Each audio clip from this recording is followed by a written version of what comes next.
K C. Venugopala കുടുംബത്തെ ആശ്വസിപ്പിക്കുന്നതിന് വേണ്ടി അവിടെ എത്തുകയാണ്. മറ്റു പ്രമുഖർ, രാഷ്ട്രീയ നേതാക്കളൊക്കെ എത്തുകയാണ്. ഈ സംഭവത്തിന്റെ ഒരു ഗൗരവം ഉൾക്കൊണ്ടുകൊണ്ടാണ് ഇത്തരത്തിലുള്ള ഇടപെടലുകൾ ഉണ്ടാവുന്നത്. ഇത്തരം സന്ദർശനങ്ങൾ, ആശ്വസിപ്പിക്കലൊക്കെ ആ കുടുംബത്തിന് ആശ്വാസം നൽകട്ടെ എന്ന് നമുക്കും കരുതാം. ഗവർണർ ആരിഫ് മുഹമ്മദ് ഖാനും അവിടേക്ക് വരികയാണ്. ഗവർണറുടെ രാജ്ഭവന്റെ ഇടപെടൽ കൂടി ആ തരത്തിൽ ഉണ്ടാകുമെന്ന് നമുക്ക് കരുതാം.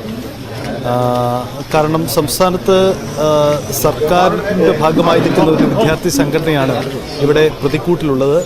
മാത്രമല്ല അത് രാഷ്ട്രീയപരമായി തന്നെ ഏറെ ചോദ്യം ചെയ്യപ്പെടാനും സാധ്യതയുള്ള ഒരു കാര്യം കൂടിയാണ്. അതുകൊണ്ടാണ് പ്രത്യേക അന്വേഷണ സംഘത്തെയൊക്കെ അവിടെ നിയോഗിക്കപ്പെട്ടിരിക്കുന്നത്. പക്ഷേ റാഗിംഗ് മൂലം ഒരു വിദ്യാർത്ഥിക്ക് കൊല ചെയ്യപ്പെടേണ്ടി വരുമെന്ന് പറഞ്ഞാൽ അത് നമ്മുടെ ക്യാമ്പസുകളെ, ഇതിനകം തന്നെ ക്യാമ്പസുകളിൽ രാഷ്ട്രീയം നിരോധിക്കണം എന്ന ആവശ്യം പോലും ഈ സംഭവവുമായി ബന്ധപ്പെട്ട് ശക്തിപ്പെട്ടു വരുന്നുണ്ട്.